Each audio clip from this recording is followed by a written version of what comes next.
Oh, hi there. Ollie Anderson here. This is a video about the void. Filling the void by becoming the void and using a basic shadow work process as a tool to facilitate that in your own life. The void is the empty, restless feeling that many people have. Maybe it's just an aching for something more.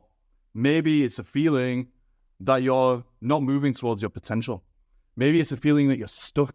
Maybe it's a disbelief that life is just this, that you've done all of the work that you may have done in your life, or that you've searched and been seeking and done so many different things to try and get everything to click into place, but still the void is there.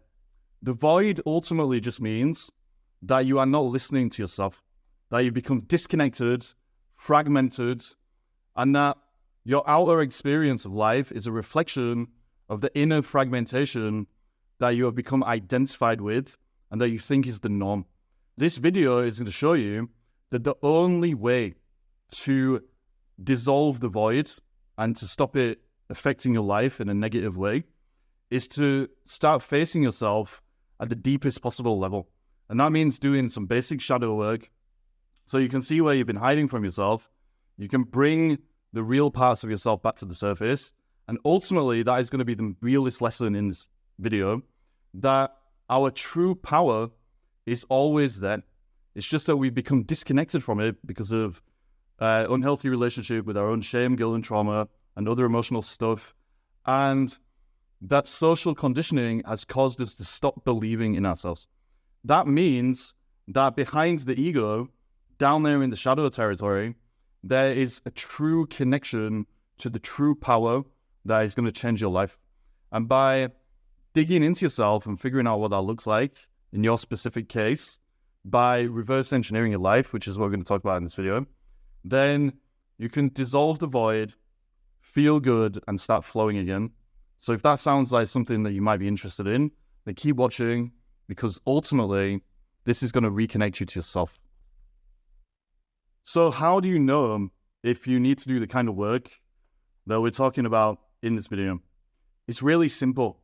If you feel the presence of the void in your life, then the only solution is to do shadow work and to face yourself. The reason that we can say this is because what is hidden within your shadow is always the truth. We can say that because if you feel the void, you're going to feel restless. You're going to have a lingering sense of shame, dread, friction, frustration, misery. All of those things are not problems in themselves. They're the symptom of a fundamental disconnection from the truth about yourself. I would even go so far as to say that anytime we feel shame, anytime we feel lingering guilt, or the effects of being caught up in the ego because of trauma, then we become disconnected from the truth. And in the simplest possible terms, the void is just feedback from your inner guidance system, if you want to call it that, asking you to come back to the truth. The problem is, so many people will do anything besides looking inside themselves to fill the void. They will chase what I call unicorns. And we're going to talk about that more in this video. But ultimately, what that means is they will look for some external thing as a substitute for the truth, which is the only thing that is going to allow them to get rid of the void. Because when we face the truth, we realize that we are the void, we're the source of the void, the disconnection within us, and so we can dissolve it. And so if we can uncover the truth and then live the truth, the void is going to dissolve. But because that's going to make us miserable in the short term, as we let go of our identity and all the illusions and so on that it rests upon, most of us will default to chasing all kinds of external things. And these external things may actually be good things, but if we use them as a substitute for the truth, thinking that they're going to answer the call of the void in a way that only the truth can, then we're going to have a bad time, because we're just going to keep chasing things, keep shadow boxing, and ultimately, we're just going to make the gulf between where we actually are in truth and where we think we are in ego, we're going to make that gap wider and wider and wider. And we'll get onto that in more detail. But ultimately, this video is about understanding how the things that you are chasing as a substitute for the truth, material goods, relationships, power, money, literally anything, and all of those things can be good in themselves. I'm not saying those are bad things, but if you use them as a substitute for the truth, then you're going to make life difficult. And actually, the things that we are chasing are often giving us a sign of the parts within ourselves that we have disowned. And that is ultimately going to be what we're going to start picking to pieces in this video. But if you feel the void in the way that I'm talking about, and you're constantly chasing these external things, and you're not looking inside yourself, then ultimately you need to do the kind of work that we're about to talk about in this video. The void is not a thing. That's the key point.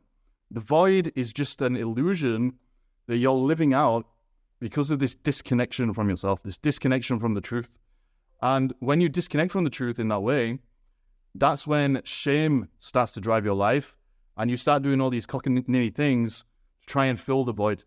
Actually, what you need to do is to live in a way where you start dissolving the shame, which involves the shadow work that I keep talking about, bringing the real you up to the surface, and then the void is going to dissolve.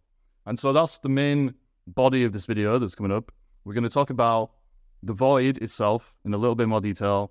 We're going to use 3 examples, money, sex, and power, of how people try to fill the void. And we're going to try and reverse engineer what is going on inside people's shadows so that they can fill the void, they think, with these external things. So before we get into some of the more reverse engineering kind of elements of this video, let's just review, if you haven't heard me talk about it before, the relationship between the ego and the shadow, and the story of the average human being in relation to their own realness. It's really, really simple. Most of us are born without any inner monologue or inner critic telling us that we're not good enough. When we're at stage 1 of the average human being's development, childhood, we're just free. We're spontaneous, we're connected to the whole, and we're just living our lives without really holding back or hesitating or any of that stuff. Unfortunately, stage 2, unreality, creeps into our experience of life, and we start to develop a fragmented version of ourselves, which is what I keep calling the ego, and doing this little box around my head with, because it's ultimately a box that we choose to live in order to survive what puts us in stage 2 unreality in the first place. Stage 2 unreality just means that something happens in our experience that causes us to feel ashamed of who we really are. Maybe it's our parents saying that our artwork sucks. Maybe it's a teacher at school saying that we're too aggressive or whatever it is, and so shaming our anger and sending it into hiding. There are millions of different examples, but for the point of brevity and this video, ultimately the end result is the same. We become detached from certain parts of ourselves by creating an ego version of ourselves where we have a self-image, basically, that is a version of us that acts as though those parts never existed and no longer do. Unfortunately, or fortunately, actually, depending on how you look at it, those parts never go anywhere. They're always bubbling along beneath the surface. And so for most people in stage 2 unreality, stage 1 mid childhood, most people are constantly living out a battle between the ego version of themselves, the mask that they're wearing, and the shadow self, which is bubbling away beneath the surface, trying to get their attention and call them back home. We can make a whole video about that. We won't. Ultimately, all we need to know for this video is that in the shadow, there are very real parts of who we are. Most people spend their whole lives in stage 2. They put the mask on in order to survive the shame, guilt, and trauma that made them hide behind the ego and disown parts of themselves in the first place. And they go through life forgetting that they made a conscious or unconscious choice to put that mask on in the first place.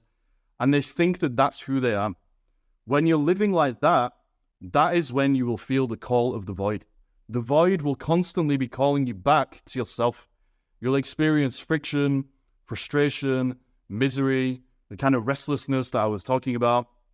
All of those things are just symptoms of that fundamental problem of identifying with the ego rather than embracing the shadow and letting it reintegrate itself and come to the surface of your life and your relationship with yourself so you can live in a more harmonious way.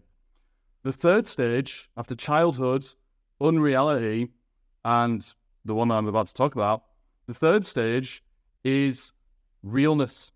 Not everybody makes it to the stage. But ultimately, stage 3 means that you wake up, you become aware, you accept that you have become disconnected, and you explore what's going on down there. And then you bring it to the surface and you start acting in alignment with a foundation of wholeness instead of a foundation of fragmentation. The reason most people don't get there is because our world is designed to keep us in stage 2. The world ultimately needs us to be fragmented so that we're easier to control, so that we feed into the economic system and all that kind of stuff. I know I sound like a conspiracy theorist, but ultimately, the world doesn't want you to shift into stage 3, because if you do, you're going to step into your power, and the more of us that step into our power, the more real the world is going to become, and it's going to have a big impact on everything, and blah, blah, blah, blah, blah. You can wake yourself up if you're aware that you need to wake up, but more commonly what happens is something really bad will happen, like you'll get really ill, which is really just a form of self-destruction, being self-resurrection. So it's an unconscious drive from your shadow trying to wake you up.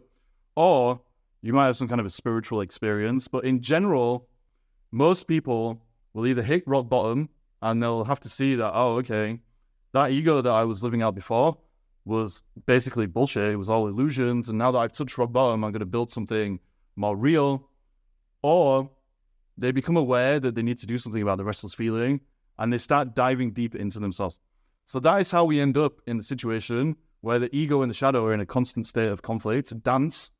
If you want to be real, you need to move towards the darkness so that you can see that it's actually light. What's going on in your shadow, it doesn't mean that it's all bad stuff. Shadow makes it sound bad, but actually it can be good things about it as well. It could be your love, your ability to love and be vulnerable. It could be your inner strength. It could be your power. All of those things are hidden behind the ego because of self-hypnosis and social programming. And now I'm going to show you how you can start reverse engineering your life and the things that you're chasing to see what you may have been hiding from yourself and what you're trying to substitute the truth for by chasing some bullshit stuff that you don't need. The void is ultimately a sign that you lack self-acceptance, unconditional self-acceptance, which to some people sounds like a crazy impossibility. How can you accept yourself unconditionally? Well, the way that you do that is that you move towards the truth instead of moving towards the ego, which is ultimately just a bunch of unreal ideas and beliefs that we've picked up to run from our shame, guilt, and in the worst cases, trauma. Like I said earlier in the video, if you feel that undercurrent of shame in your life, you'll become disconnected from the truth. And that's why we can say that you can figure out what's actually going on inside you by starting to dig into whatever it is that you are personally trying to fill the void with in order to escape the shame that you feel because of the disconnection that you have noticed unconsciously within yourself, because you've gone into ego mode instead of integrating the shadow mode, which basically means that you're chasing fragmentation instead of wholeness. Everything has a natural drive towards wholeness, and only if we face our shadow can we move towards it. Unconditional self-acceptance is just a logical consequence of facing the truth. The only thing you can do with the truth is accept it. That's basically it. And because part of you is connected to the truth and there is truth about you, you have to accept yourself if you want to live a good life. And so if you're running around feeling the void and blah, blah, blah, blah, blah, the truth is missing from your life. So you need to ask yourself, what are you chasing instead of the truth? What are you using as a substitute for the truth? If you do that, you can see what strengths within yourself you're projecting out into some unicorn that you're chasing in the world. And so that's what I'm about to do in the rest of the video. I'm going to use 3 examples. The most common things, common unicorns that people chase: money, sex, and power. A unicorn, like you're talking about, is just anything that we use as a substitute for the truth. But as we all know, unicorns are not real. And so by chasing these things, by putting them on a pedestal, money, sex, and power being the most common, even though those things can be good if we have a healthy relationship with themselves, if we feel the void whilst chasing those things, then we know that they're unicorns. And so what we need to do is to ask ourselves why we are chasing them. What do we think these things are going to do for us? If we can understand that, we can see what's actually inside ourselves. And maybe that doesn't make sense right now, but if you keep watching, I'm going to keep it simple and it will make sense. So money, sex, and power. Here we go. So in all of these examples that I'm about to give, money, sex, and power, and it can be anything. These are just the most common. But in all these examples, when we've become disconnected from our true power, which is our realness, we become fragmented, we live in the ego, and we feel the void, which is just emotional feedback, basically, that we're disconnected within ourselves because we're not doing the shadow work that I keep talking about. When we find ourselves in that situation, because the ego needs to stay where it is to keep its hold over us and to stop us facing shame, guilt, and trauma before we're ready for it, we project out the strengths that we have hidden in the shadow territory onto other things. And that's ultimately all I'm going to do with these examples. I'm going to show you how by treating money, sex, and or power, or a combination of the 3, as the magical unicorn that's going to save us and fill the void, we can actually see what qualities within ourselves we need to reconnect to. And it's really simple. So I'm just going to start with the money thing. Think about what most people use money for. If they have an unhealthy relationship with it, i.e. they're bringing tension and stress, they're always thinking about money, they don't want to spend it, they're worried about where the next load of money is going to come from, that is not a healthy relationship. It's mental friction and frustration. And that is a consequence of chasing it as a unicorn in this unreal way that I'm talking about. But why do people do that? Well, in the most standard basic case, it's because they think that if they get enough money, then they don't have to trust life. They can control it instead. They feel a sense of security. They feel like they can handle pretty much anything. But actually, in all of those cases, the security, the trust, the ability to handle things, those are actual strengths within themselves that they have hidden in the shadow behind ego, and they're projected onto the money. Strength, trust, security, those things are not in money itself. And so if you're chasing money like a lunatic, trying to bring those qualities into your life, you've actually got it backwards. What you're actually doing is projecting the qualities that are already in you that you've become disconnected from because of self-hypnosis, shame, guilt, and trauma, and social conditioning, and you're putting it onto the money. You're using the money as a vehicle for the qualities within yourself that you most need. And because you don't realize that, you've externalized it and you're chasing the money, really chasing those things, then you're never, ever, ever going to close that gap, because every step you take towards chasing the money is taking you further and further away. You might get the money, but then you're going to have the unreal relationship with it because you haven't brought the money into your life for real reasons, i.e. harmonious reasons. You brought it into your life because of the void. You think it's going to fill the void. But actually, the only way you are going to fill the void is realizing that the trust, the security, the blah, blah, blah, has nothing to do with the money. It's within you. And so if you can understand that, you can see that your ego has caused you to become disconnected from your realness and your true power, which comes with an ability to trust life, an ability to handle whatever life throws at you, and an ability to relax in the face of problems and uncertainty and scarcity, because deep down you have an abundance mindset. And all of those simply come from being aligned with wholeness, ultimately, with your realness. But if you don't know that, You're going to keep chasing an empty phantom, basically, which is just the money as a vehicle for the real you, although you don't realize that's the case. Now you do, you can ask yourself truly, why am I chasing all this money? What do I want? Well, the question is answered by you seeing what you're chasing because it's already inside you. The mechanics of this are exactly the same with sex or relationships. Ultimately, and you may have been in a relationship like this yourself, if we treat another person as a unicorn, what actually happens is the self-acceptance and the love for ourselves, love and acceptance are ultimately the same thing.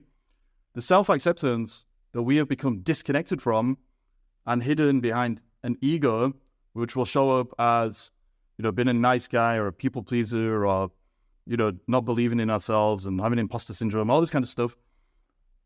The love that is there, because it's always there when we're real, that we have become disconnected from, we are not ready to face that love within ourselves. Because if we do, our whole identity, aka the ego, is going to crumble like a house of cards. And that's because the self-acceptance that we become disconnected from in whatever it was opposing stage 2 unreality that I mentioned earlier, it's going to come surging to the surface, and we're going to have to reconfigure our whole relationship with ourselves. Because that self-acceptance is always there, it's real, it's hidden in the shadows, we project it onto other people. And this is why you get people who are addicted to short-term relationships or who stay in empty codependent relationships that are even toxic or whatever for years and years and years, because they are basically projecting their self-acceptance onto somebody else. And they can only feel that self-acceptance when it's reflected back at them. But what they don't realize, because they're trying to fill the void with sex and relationships in this example, what they don't realize is that feeling they get when they're in the presence of another person isn't coming from that person. That person isn't doing anything. They just exist as a tool for your ego, actually. But because when you're in that relationship with them, the self-acceptance you've been hiding from yourself in the shadows is activated, you think it's coming from that person, or you think it's coming from the sex, or you think it's coming from the intimacy, or whatever it is. Those things just activate what's there within you. But because the ego needs us to believe that we're disconnected from that, because the ego is dependent on us being fragmented, we trick ourselves into thinking that this person has or this sexual episode, whatever, has some magical property that is allowing us to feel that. But actually, as with this money thing, you can flip the script and you can realize that the self-acceptance is already there. The self-love is already there. And if you can do that, then you can have better relationships anyway. Because if you start using other people as a unicorn to outsource your self-acceptance, then the relationships, like an unreal relationship with money when unicorns are involved, is going to be very dramatic. There's going to be arguments all the time. There's going to be friction. There's going to be frustration. There's going to be power games and all this kind of stuff. And it's because it's not a real relationship, because it's not coming from a conscious foundation of self-acceptance. It's coming from a shadow-driven ego approach to relationships where ultimately your ego is in a relationship with their ego, and it's going through a kind of dance so you can keep upholding the scaffolding of each other's egos, so you can feel the self-acceptance that you've both become detached from. And so that is ultimately showing you, if you find yourself in those kind of relationships, that the shadow work you need to do is to get back in touch with your own self-acceptance. And the fact that you're involved in this kind of a dance in the first place shows you that it's possible, because it's there. You felt it in those moments, but because of the way your ego is configured, you're only feeling it within those interactions. Actually, you need to dive in, realize what's trying to emerge, in this particular case, self-acceptance, and then you can make that your default way of being, because the gap between the ego and the shadow is minimized, and so you have a stronger foundation for relationships moving forward. The third example that I want to give is power. With money, I said that people who treat money as a unicorn and think that it's going to save them, they use it as a substitute for the truth, they don't trust themselves. They don't trust that they can handle what happens. They don't trust that they have a relationship with life where they can do their best and forget the rest and let things just do what they need to do. They're out of their control. Power, in an unreal sense, not the real power of our realness, power, when it's treated as a unicorn, is usually because we don't trust other people. At some level, something has happened in our life that has caused us to feel hurt. Maybe we loved someone in the past. Maybe it was our parents. They, disappointed us in some way, and it gave us some kind of an abandonment issue or whatever it is. For some reason, we have learned not to trust other people. And so as a solution to that, our ego decides that the thing that's going to save us is not working on the truth about ourselves and learning that, okay, if we trust ourselves, we can trust other people more. The ego instead says or guides us towards getting power over other people. This is ultimately so that we get a sense of control. If we have the power, if we're the boss, we're a politician or whatever it is, if we have the power, then we can control people. They won't bring uninvited chaos into our lives. It's going to trigger all of our stuff because we have the power. They're going to kiss our asses. They're going to allow us to think that our ego and the way we want to see ourselves is the truth. And so for some people, that might sound like a good thing. But if you think about it, the consequence of that is that you're going to have unreal relationships. Nobody's going to tell you the truth because they don't want to upset you. There's always going to be a wall between you and other people, which ironically is what caused you to overvalue power in the first place. Like I keep saying, there's nothing wrong with power, there's nothing wrong with money, there's nothing wrong with sex. It's only a problem if it causes friction in your life. And in this particular case, if you use power as a substitute for actual trust in other people, then your relationships are not going to be real. You're always going to feel that there's distance between you and the people in your life. You're never going to feel seen. And maybe you can live with that. But probably if you feel the void, which is the whole point of this video, you need to reverse engineer your relationship with power if you're one of these people and ask yourself, what is blocking you from trusting other people? Probably it's going to be shame, guilt, and trauma because it almost always is. And if you can understand that, then you can allow the shadow to surface, your trust in others can be reclaimed, and then you can live a real life and use your power for good instead of just controlling people so that you can keep hiding from yourself behind the ego. So like I said, money, sex, and power are just the most common examples of this kind of thing happening.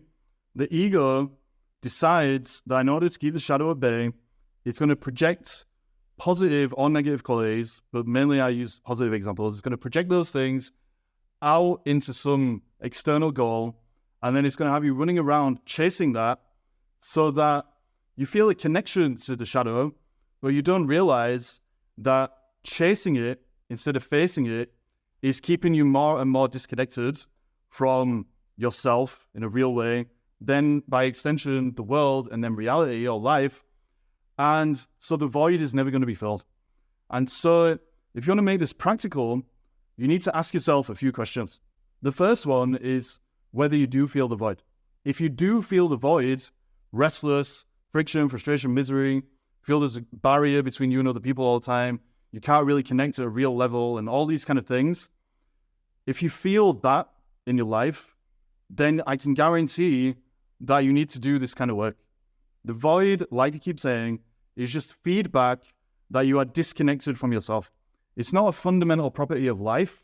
It's not that life is just this existential mess where everything is empty and nothing makes sense.